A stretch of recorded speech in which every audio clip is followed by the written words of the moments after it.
Coming to you from the Hudson Media Group studio, this is Talking Politics, and I am New Jersey's premier award-winning journalist, Top 50 Latino as voted on by the Latino Spirit Online magazine, along with the United States Latino Affairs Initiative, and certainly now more than ever, ladies and gentlemen, I'll continue to be the weapon of mass disruption because my level of honesty is truly necessary in this era of journalistic deception. And without a doubt, I'm everyone's favorite conservative, Fernando Uribe. Hope you're having a wonderful end to the month of March, folks. Again, it's daylight, a little bit longer now during the days, right? And hopefully warmer days are ahead of us. We'll get to engage in some day drinking. Hey, Easter's right around the corner. But more importantly, folks, again, just spring and summer are imminent. So I'm excited about that, as I'm sure all of you. But here on this show, folks, you know what's always imminent? My opinions. So let's get started. Here's what I'm thinking about right now. Now, ladies and gentlemen, let's talk about this election cycle, and more importantly, about the upcoming primary for the Democrat Party on Tuesday, June the 8th, and more specifically, here in Hudson County, because it is really at the center of the 8th Congressional District. Now, I've talked about this repeatedly on the program, folks. I'm a fan of Rob Menendez, the incumbent freshman U.S. representative. And while Rob and I fundamentally disagree on a plethora of different issues and policies, the one thing I will never say about Rob Menendez is that he doesn't work, because he does. He's gone to Washington, he's rolled up his sleeves, he's gotten to work, and he has brought back millions upon millions of dollars back to the 8th Congressional District. Now, Rob will be the first one to tell you that, sure, he had to live with the vitriol and some of the scorn when he was running back in 2022. Sure, the son of the senior United States Senator Bob Menendez, I'm sure, got a lot of, as we all know, a lot of online trolling and, of course, commentary, which wasn't always positive. But Rob, kind of just brushed it off and got to work. And that's the one thing that merits him being reelected in, later on this year. But before that, he has a primary challenger, and that's Hoboken Mayor Ravi Bala. Now, folks, you're well aware, Ravi Bala and I do not like each other. Well, he still follows me on Twitter, which is kind of surprising, despite how much I roast him on a almost monthly basis, not just on that platform, but on this show and other media programs that I host. It seems like Ravi Bala can't get enough of Fernando Uribe and certainly likes looking at my Twitter feed. Otherwise, why would you, keep following me? Yeah, you can mute me all you want, but guess what? You're still following me. So at some point, you're probably going to be curious, and you're going to want to take a look at what I'm writing about. Well, lately, folks, Ravi Bala, aside from raising some money in his campaign against the incumbent Rob Menendez, seems to be getting some endorsements. And folks, I have to tell you, not exactly the type of endorsements that I will be glowing about. Now, listen, never mind the fact that getting endorsed by the Hoboken Democratic Committee, yes, and former chair Emily Codes, or Hodes, whatever her name was. The point is, obviously, she is someone who's always a Ravi Bala sympathizer, and no one's surprised. Of course, her, along with the Hoboken Democratic Committee, would be endorsing Ravi Bala in the upcoming Democrat primary. Of course, to no one's surprise, we know the Lollipop Guild, the Three Stooges, right? Joe Quintero, Emily Jabor, and Phil Cohen, Ravi Bala's council members that pretty much rubber stamp everything that Ravi Bala stands for. Whether it's believing more, thinking that pronouns are more important than property taxes, or the fact that Hoboken continues to experience considerable flooding during any potential rainstorm, or that rats are running rampant throughout our city streets. Not so much the rats working at City Hall on Washington Street in downtown, but more the rats that are being an infestation and a public health hazard to our kids, to our seniors, and Hoboken residents overall. Or the fact that, he seems to prioritize drag queen story time at the Hoboken Public Library, again, using taxpayer dollars. The reason parents object to it in Hoboken, it's not because they're transphobes. It's not because they're bigots. It's not because they're homophobes or whatever. It's because they don't like their tax dollars being used for that. You want to have drag queen story time at a private library? Be my guest. Knock yourselves out if you want to subject children as young as 5 to that nonsense. But if parents and taxpayers want to object having their tax dollars being used for something like that during Pride Month, then guess what? They have every right to. But more importantly than anything else, for Ravi Bala is, as developers continue to develop every square inch of the Mile Square City, Ravi Bala is more concerned with repainting the crosswalks in downtown Hoboken during Pride Month with rainbow colors. That's the agenda, folks. That's the list of priorities for Ravi Bala. And somehow he thinks that this merits him as a good candidate to run for the House of Representatives. Well, spoiler alert, it doesn't. But what's even more egregious lately, folks, is the endorsements he's getting. Again, never mind the Lollipop Guild in Hoboken on the city council. We all know they're going to support him come hell or high water. But what's interesting is that you feel the need to glorify endorsements that, folks, don't move the needle in the slightest. And let me tell you about two specific clowns that felt the need to endorse Ravi Bala over the weekend, and somehow, folks, I have to tell you, it's not going to help Ravi Bala in the slightest. So a special thank you to John Hines, the editor of the Hudson County View, fellow Rutgers alumnus, of course, a member of the Pinnacle here in Hudson County. So 9 with Hudson County law enforcement ties are scolding Ravi Bala for the, quote, anti-police endorsement. Now, former law enforcement officials are condemning Hoboken Mayor Ravi Bala for accepting an anti-police endorsement from a former congressional candidate in the 8th District against Ron Menendez. All right? Quote, as current and former members of law enforcement, we are appalled and disappointed by Ravi Bala's solicitation of an endorsement by David Ocampo Grajales, an activist who has again and again called to defund police departments, make our communities less safe, and insulted the men and women who protected our families and neighbors on a daily basis in a joint statement. At a time when police departments are struggling with morale, recruitment, and retention issues, Bala is associating with someone who believes that the exact people who put their lives on the line each and every day do so because they have, quote, fragile egos. It is all the more disturbing that Bala courted this endorsement when Hoboken has recently seen several disturbing violent incidents, including shootings and carjackings. They conclude that all residents of the 8th Congressional District concerned with public safety and who are part of police families should be upset with this turn of events, referring to Ocampo Grajales as a, quote, anti-police activist.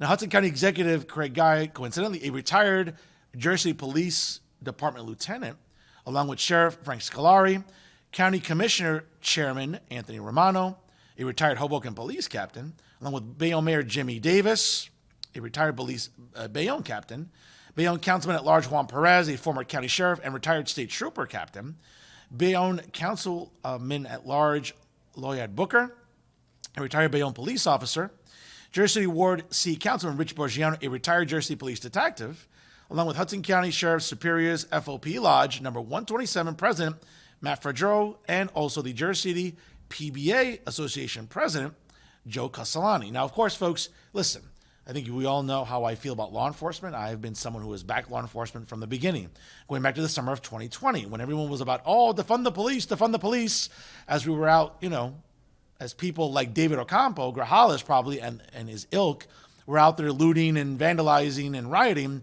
during the summer of 2020, when, again, all we were doing was glorifying a career criminal like George Floyd.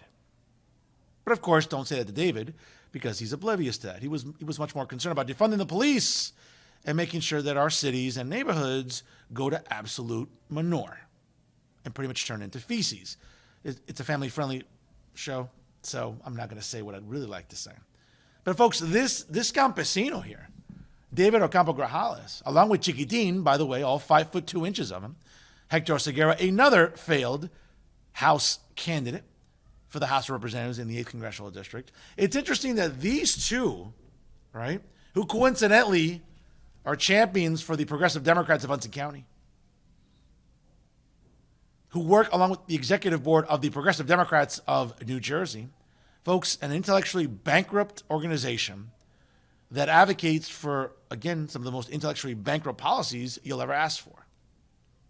But don't say that to Chiquitin and El Campesino here in Hudson County, because they're the kinds that think that they know better than you do. And somehow they feel that, hey, they're all about integrity and character and decorum and credibility. Well, if that's the case, then why in God's name are you endorsing Ravi Bala, when we all know that Ravinder doesn't exhibit any of the aforementioned qualities or character traits? That's what's really funny, folks, about David Ocampo Grajales and Hector Segura. They'll sit there and lecture you about how evil conservatives are.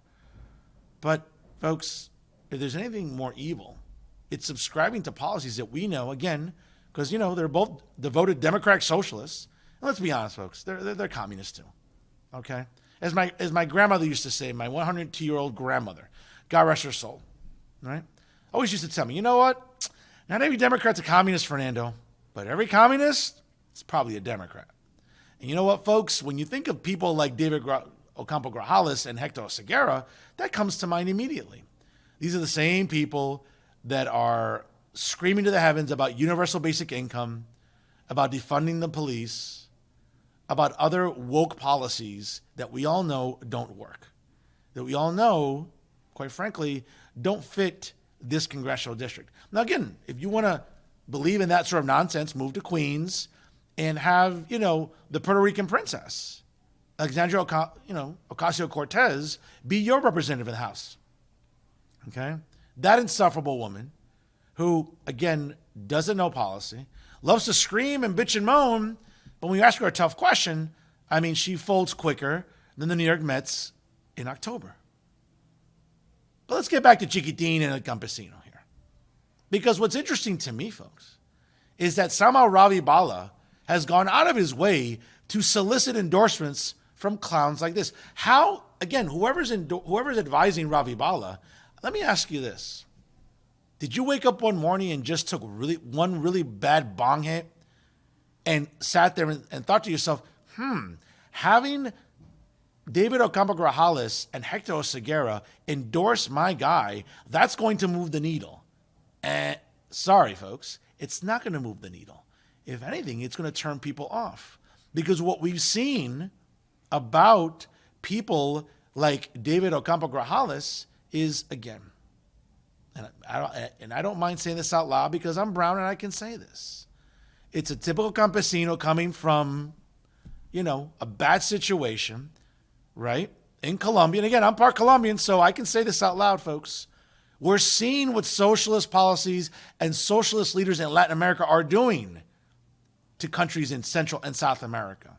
And you would think that David would have some sense and be like, when I migrate here to the United States, maybe I shouldn't subscribe to policies that have been destructive for Latin America. Okay? But of course, David will come here and he'll lecture you how much he knows better than you do.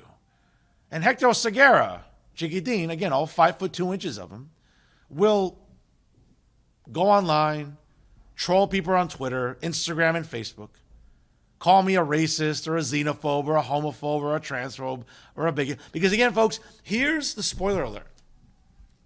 For those on the left, when they can't win arguments, they resort to name calling. When I have consistently denounced illegal immigration on this show and my other programs, and have called out the inefficiency and incompetence of the Biden administration, or even the Murphy administration, by coddling illegals the way we do here in New Jersey, right? Somehow we're seeing the chickens come home to roost. Are we seeing the amount of crime that illegals are committing in this country? Take your pick, folks. Okay? Out in Georgia, nursing student Laken Riley. Out in California, out in Washington State. Folks, take your pick. All it takes is one simple Google search to see the amount of crime that illegals are committing. You're seeing them assault police officers in Times Square. And guess what happened? Because of the awful bail reform policies in New York, those illegals were back out on the street, committing more crimes. You have women, again, here illegally, driving under the influence and killing families. Again, folks, don't take my word for it. Go on Google. All it takes is one little quick search. You know what I'm talking about. But again, these are the people, David Ocampo Grajales and Hector Oseguera, that will champion these causes. Because again, what they like to do, again, here's a spoiler alert, what Chiquitín and El Campesino like to do, they like to coddle and applaud criminality. Because they're not pro-police, they're pro-criminal. Check out their Twitter feed. Check out their social media feeds. Okay? Do they care about preserving the quality of life in our cities and towns and neighborhoods? Of course not. They're more about coddling criminals. They're more about coddling illegals than actual real policy that works. But these are the people that Ravi Bala is going to latch his wagon to and say, hey, get me across the finish line on June 8th. Okay? Help me get over that hump and beat an incumbent like Menendez, who again, folks, he's a friend of mine. His father's a friend of mine. He's a friend of my family. And just like the 45th president, right, who's entitled to due process, Rob's father's entitled to due process too. We'll see it. We'll see the process play itself out this spring and summer, and we'll see. All it takes is one juror, folks. One juror to believe that the government was a little usurpacious. That the Department of Justice and the FBI, which we all know, folks, the level of corruption there knows no bounds. All right? And how they love their witch hunts. All it takes is one juror to believe that the U.S. government, that the DOJ, and that the FBI had it out for Bob Menendez. Just like it takes only one juror to believe that this DOJ under President Biden and this FBI under President Biden is out to get the 45th president. All it takes is one juror for reasonable doubt, folks. That's all it takes. But getting back to Rob, and again, the presumption of innocence is important. Due process. We shouldn't be judging Rob by the alleged sins of the father, as they say. But that's what Ravi Bala constantly campaigns on. The sins of the father fall upon the son. No, Ravi. Rob's gone to Washington. He's done the work. You haven't done the work in Hoboken. Okay? The city's still a mess. Flooding, rats. You care more about pronouns and coddling, the LGBTQ plus minus 1, 2, 3, ABC. I can't even keep track of the letters in the acronym. That's what's more important to you, Ravi. And that's fine. You're entitled to that. But come June 8th, folks, there's a reckoning coming. And that's Rob Menendez cleaning the political clock out of Ravi Bala. And when it comes to endorsements, folks, Ravi's going to have to do a little bit better than El Campesino and Chiquitin, because they're not moving the needle. All they're doing is moving more people to Rob Menendez. But now for some local stories for your consideration. And let's, sort of get a little happier here, folks. And a special thank you to Ron Zentlinger, the editor-in-chief of the Jersey Journal, for his reporting on this very significant story, as St. Peter's University will name the first Hispanic in its history to be its president. Now, the president of the American International College in Massachusetts has been appointed as the next president of St. Peter's University, subsequently being the first Hispanic leader in the school's 152-year history. Now, Hubert Benitez will start on July 1st, succeeding Eugene Conachia, who is retiring after 17 years at the Jersey City Private University. Benitez, coincidentally from Colombia, vaya, will be the university's 23rd president. Now, Benitez said in a statement earlier in the week, quote, "I want to thank the Board of Trustees for the distinction of being appointed president of St. Peter's University. As a person spiritually noted in the Catholic faith, with personal values that align with those of Jesuit education and traditions, I feel blessed to be returning to Jesuit higher education and joining the St. Peter's University community. I believe that today, more than ever, our nation needs more institutions like St. Peter's, which educates the whole person, nurturing the personal, spiritual, and professional needs of our students. The possibilities of St. Peter's University are truly endless." Now, Benitez, who again was most recently served as the president and chief executive officer of the AIC in Springfield, Massachusetts, has significant experience with public, private, and Jesuit higher education institutions, according to St. Peter's University's officials. Now, the 7-month national search for the new president was conducted by a 16-member presidential search committee comprised of trustees, student leadership, faculty, staff, academic, and administrative leaders, as well as the external higher education community. Now, according to Kenneth Moore, the chair of the St. Peter's University Board of Trustees, this week, he said, quote, with his outstanding academic credentials, considerable experience, and dynamic leadership, the board and I are confident that Dr. Benitez will not only steer the university toward continued success in its next chapter, but also be a strong advocate for our students and a champion for our faculty. Folks, I cannot say enough. Felicidades to Dr. Benitez, fellow Colombiano, and ecstatic to hear that. More Hispanic leadership in higher education is always a good thing. And again, forgive me for being just a little bit biased and partisan in this discussion. But once again, congratulations to Dr. Hubert Benitez, the upcoming new president for St. Peter's University, starting on July the 1st. Hey, a lot of good things happening at St. Peter's University, recently qualifying for March Madness. Again, maybe not the most impressive performance in the opening round, but guess what, folks? The Peacocks are here to stay. And guess what? With Dr. Benitez St. Peter's University will definitely stay in everyone's visibility for the foreseeable future. And now, another local story of considerable significance, and once again, a special thank you to John Hines, the editor of the Hudson County View, and also a fellow Rutgers alumnus and a member of the Pinnacle, for his very important reporting on this story. Now, Jersey City Councilman Yusuf Saleh and James Solomon are defending U.S. Court of Appeals for the Third Circuit nominee, Adil Mangi, who would be the country's first Muslim federal judge if approved over, guess what? Because you all know, when all else fails, just resort to something being Islamophobic, and that's exactly what they're doing. It is beyond the pale that Senate Democrats are quietly murmuring that Adil Mangi won't get confirmed to the federal bench. Instead of uniting and ushering in his confirmation, Mr. Mangi is a brilliant lawyer whose firm belief in our Constitution and the right of every American to receive a fair and impartial trial has guided every legal decision he has made, according to Councilman James Solomon. To question his exemplary record reeks of racism and Islamophobia. No, it doesn't, James. More on that later. And while Republicans may not be above that, by the way, folks, Democrat Joe Manchin out of West Virginia is also opposing Mr. Mangi's appointment to the federal judiciary, as well as other Democrats. So it's not just Republicans. Again, because James Solomon and Yusuf Saleh constantly like to sort of belittle the right wing, but have your facts straight, gentlemen. It's not just Republicans that oppose it, but Democrats as well, because guess what? Where there's smoke, there's fire. More on that later. As such, I am proud to co-sponsor a resolution with Councilman Saleh for the Senate to confirm Mr. Mangi. Folks, this is just semantics. A resolution in the city council in Jersey City doesn't move the needle any more than, I don't know, the Mets trying to make a playoff spot, okay? It's window dressing. But again, that's what James Solomon, and unfortunately, because I think very highly of him, Yusuf Saleh is not resorting to.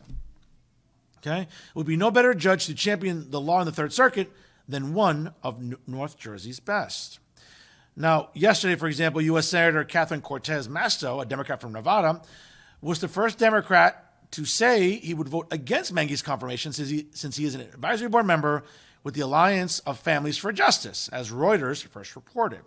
Now, Cortez Masto, again, a Democrat, along with Joe Manchin, again, other Democrats who oppose the nomination, along with several law enforcement organizations and Republican senators, have said that the group supports cop killers, which they have, while AFJ says that they advocate for families impacted by mass incarceration. No, folks, what AFJ does, and you can look at their website, you can look at their social media platform and footprint, they do endorse cop killers. They do endorse radically left policies and people. But again, you would think that James Solomon and Yusuf Saleh would just do a little bit more homework before getting on their soapbox and being this insufferable type of sanctimonious douchebags. Okay?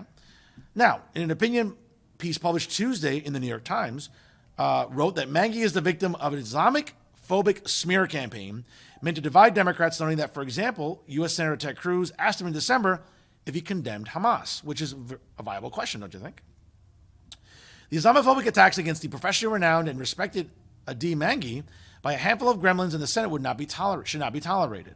This is a clarion call for all Democrats and any Republicans of conscience and principle to stand up and fight against those McCarthy-esque attacks and show the world what American values and the U.S. Constitution stands for. Added Saleh, who is also a Muslim.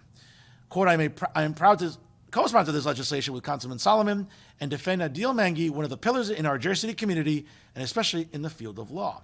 The next regular meeting of the Jersey City Council is on Wednesday, April the 10th. Folks, during the public portion, next time, you know what? If you want to make your way to the council meeting on Wednesday, April the 10th, go do that. Go let Councilman Solomon and Councilman Saleh know that this judge isn't fit to be on the bench.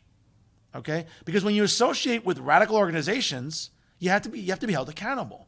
And for whatever reason, it seems like James Solomon and Yusuf Saleh, I don't know, did they sleep through U.S. history? Did they sleep through, things that are quite evident, right? Because, folks, what are we living in right now? We're living during a time where jihadists are in our public squares advocating for the right of Palestine, right? Which isn't a country, right? Denouncing a country like Israel for defending itself, which it has to, as the only democracy in a theocracy-filled region of the world.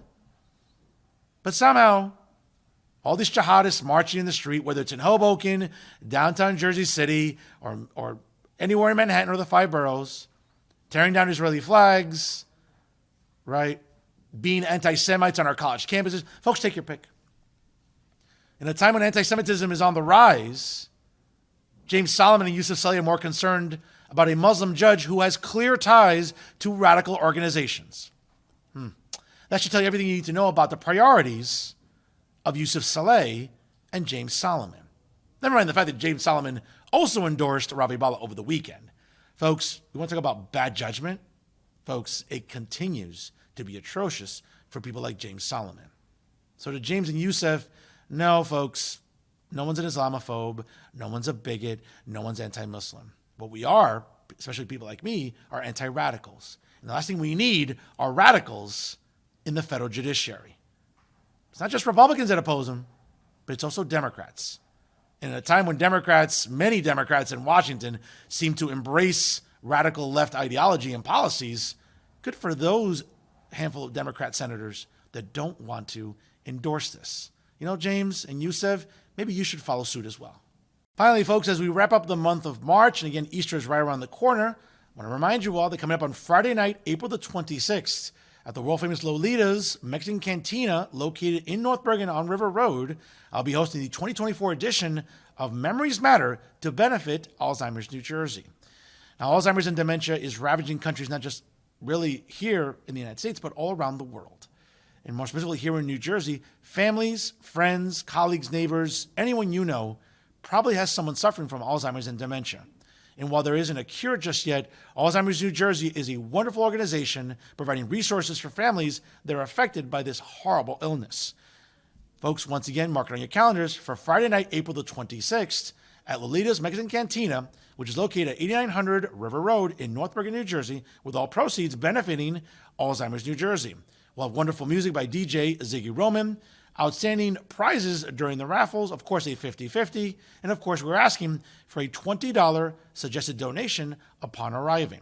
As you can see there, folks, on my flyer, we have tremendous hosts joining me here, which include Vladimir Carrero, Jacqueline Lopez, along with Emily Amato, and Yoneli Guerrero. And folks, let me tell you, we are going to make our difference and do everything we can to hopefully end Alzheimer's once and for all. So once again, folks, join us on Friday night, April the 26th for Memories Matter to benefit Alzheimer's New Jersey. And that's our show for this week.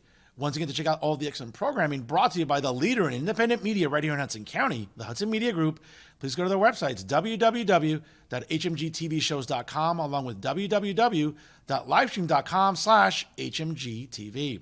Don't forget to like the Hudson Media Group on Facebook. Of course, follow them on Instagram and Twitter. Don't forget to like this show, Talking Politics with Fernando Uribe, on Facebook, and also follow me on Twitter and Instagram at the handles provided below. And always remember, ladies and gentlemen, if it's unbiased, unfiltered, and unafraid, it's always Talking Politics right here with the Hudson Media Group. I am New Jersey's premier award-winning journalist, Top 50 Latino, as voted on by Latino Spirit Online Magazine, along with the United States Latino Affairs Initiative.